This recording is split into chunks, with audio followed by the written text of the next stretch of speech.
ನಮಸ್ಕಾರ ಸ್ನೇಹಿತರೆ, ಮನಿ ಟಾಕ್ಸ್ ಕನ್ನಡದ ಮತ್ತೊಂದು ವಿಶೇಷ ಸಂಚಿಕೆಗೆ ನಿಮಗೆಲ್ಲ ಆತ್ಮೀಯ ಸ್ವಾಗತ.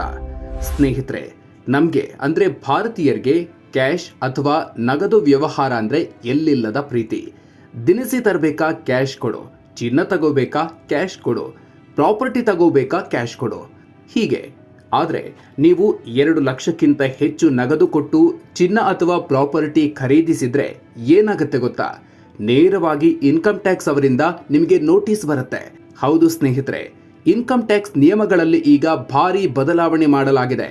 2026ರ ಏಪ್ರಿಲ್ 1ರಿಂದ ಜಾರಿಗೆ ಬರುವಂತೆ ಹೊಸ ಇನ್ಕಮ್ ಟ್ಯಾಕ್ಸ್ ರೂಲ್ಸ್ ಅನ್ನ ಬಿಡುಗಡೆ ಮಾಡಲಾಗಿದೆ.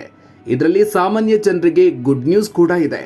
ಹಾಗೆ ದೊಡ್ಡ ಮಟ್ಟದ ಕ್ಯಾಶ್ ವ್ಯವಹಾರ ಮಾಡೋರಿಗೆ ಬಿಗ್ ಶಾಕ್ ಕೂಡ ಇದೆ. ಅಷ್ಟಕ್ಕೂ ಎಷ್ಟು ಕ್ಯಾಶ್ ವ್ಯವಹಾರ ಮಾಡಿದ್ರೆ ನಮಗೆ ಟ್ಯಾಕ್ಸ್ ಪ್ರಾಬ್ಲಮ್ ಆಗಲ್ಲ? ದಿನಕ್ಕೆ ಎಷ್ಟು ಕ್ಯಾಶ್ ಬ್ಯಾಂಕ್ಗೆ ಹಾಕಬಹುದು? ಪ್ಯಾನ್ ಕಾರ್ಡ್ಗಳಲ್ಲಿ ಆಗಿರುವ ಬಂಪರ್ ಬದಲಾವಣೆಗಳೇನು? ಉದ್ಯೋಗಿಗಳಿಗೆ ಸಿಗುವ ಭತ್ಯೆ ಅಥವಾ ಅಲವೆನ್ಸ್ಗಳಲ್ಲಿ ಆಗಿರುವ ಭಾರಿ ಏರಿಕೆ ಏನು?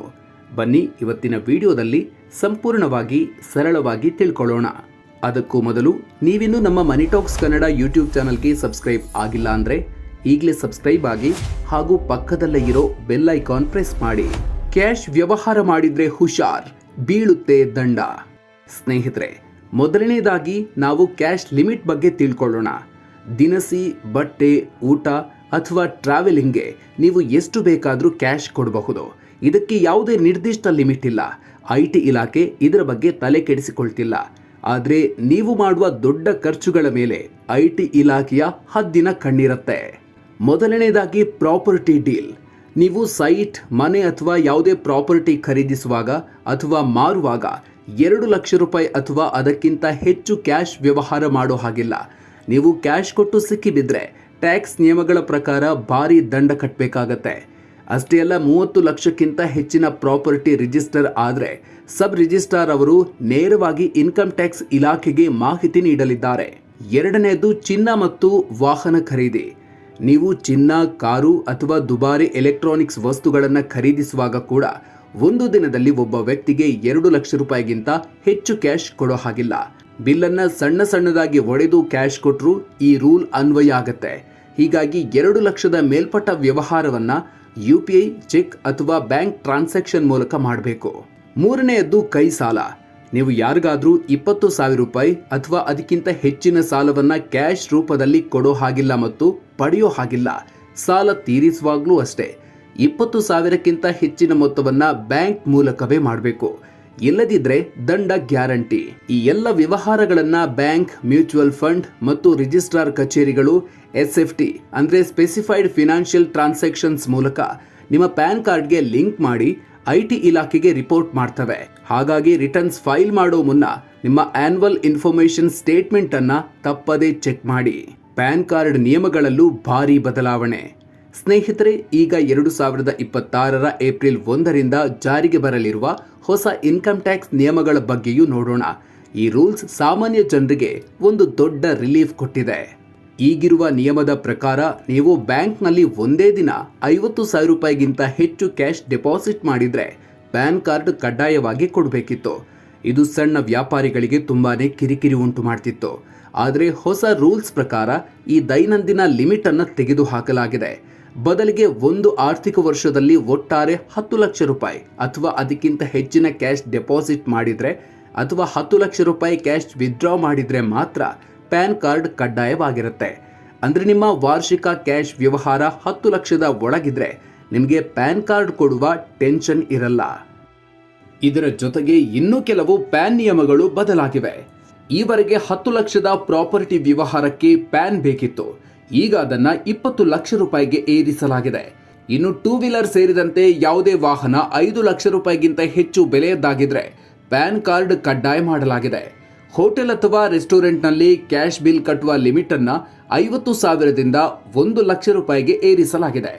ಇದಲ್ಲದೆ ಇಲ್ಲಿವರೆಗೆ 50,000ದ ಮೇಲಿನ ಪ್ರೀಮಿಯಂಗೆ ಪ್ಯಾನ್ ಬೇಕಿತ್ತು. ಈಗ ಇನ್ಶೂರೆನ್ಸ್ ಕಂಪನಿಯ ಜೊತೆಗಿನ ಯಾವುದೇ ಅಕೌಂಟ್ ಆಧಾರಿತ ವ್ಯವಹಾರಕ್ಕೆ ಪ್ಯಾನ್ ಕಡ್ಡಾಯ ಮಾಡಲಾಗಿದೆ. ಉದ್ಯೋಗಿಗಳಿಗೆ ಬಂಪರ್, ಭತ್ಯೆಗಳ ನಿಯಮಗಳಲ್ಲಿ ಬದಲು. ಇದೇ ಹೊಸ ರೂಲ್ಸ್ನಲ್ಲಿ ಸಂಬಳ ಪಡೆಯುವ ಉದ್ಯೋಗಿಗಳಿಗೆ ಭಾರಿ ಸಿಹಿ ಸುದ್ದಿ ನೀಡಲಾಗಿದೆ.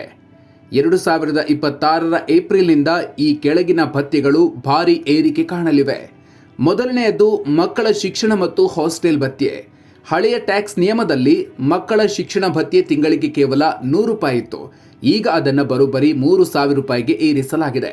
ಹಾಗೆ ಹಾಸ್ಟೆಲ್ ಭತ್ಯೆಯನ್ನು 300 ರೂಪಾಯಿಯಿಂದ 9,000 ರೂಪಾಯಿಗೆ ಏರಿಕೆ ಮಾಡಲಾಗಿದೆ. ಗರಿಷ್ಠ 2 ಮಕ್ಕಳಿಗೆ ಮಾತ್ರ ಇದು ಅನ್ವಯವಾಗಲಿದೆ. ಎರಡನೆಯದ್ದು ಬಾಡಿಗೆ ಮನೆ ಭತ್ಯೆ.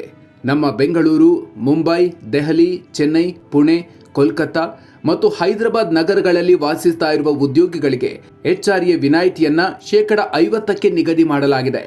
ಬೇರೆ ನಗರಗಳಿಗೆ ಇದು 40%ರಷ್ಟು ಇರಲಿದೆ.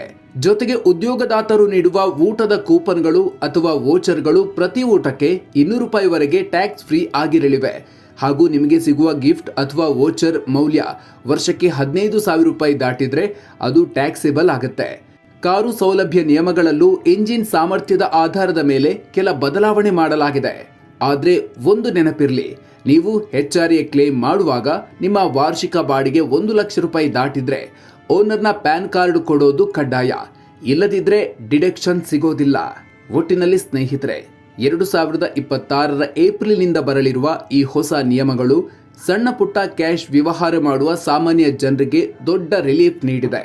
ಆದರೆ ದೊಡ್ಡ ಮೊತ್ತದ ಹಣವನ್ನ ಕ್ಯಾಶ್ ರೂಪದಲ್ಲಿ ಬಚ್ಚಿಡುವವರ ಮೇಲೆ ಸರ್ಕಾರ ತನ್ನ ಡಿಜಿಟಲ್ ನಿಗಾವನ್ನ ಮತ್ತಷ್ಟು ಹೆಚ್ಚು ಮಾಡಿದೆ ಅಂತಾನೆ ಹೇಳಬಹುದು.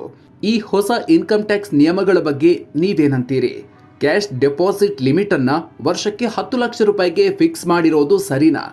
ನಿಮ್ಮ ಅಭಿಪ್ರಾಯವನ್ನ ಕಾಮೆಂಟ್ ಮಾಡಿ ತಿಳಿಸಿ. ಈ ಮಾಹಿತಿ ನಿಮಗೆ ಇಷ್ಟ ಆಗಿದ್ರೆ ಮತ್ತು ಉಪಯೋಗವಾಗಿದ್ರೆ ಈಗಲೇ ವಿಡಿಯೋನ ಲೈಕ್ ಮಾಡಿ, ನಿಮ್ಮ ಫ್ಯಾಮಿಲಿ ವಾಟ್ಸಪ್ ಗ್ರೂಪ್ಗಳಲ್ಲಿ ಮತ್ತು ಸ್ನೇಹಿತರ ಜೊತೆಗೆ ಶೇರ್ ಮಾಡಿ. ಅವರಿಗೂ ಈ ರೂಲ್ಸ್ ಬಗ್ಗೆ ಗೊತ್ತಾಗಲಿ.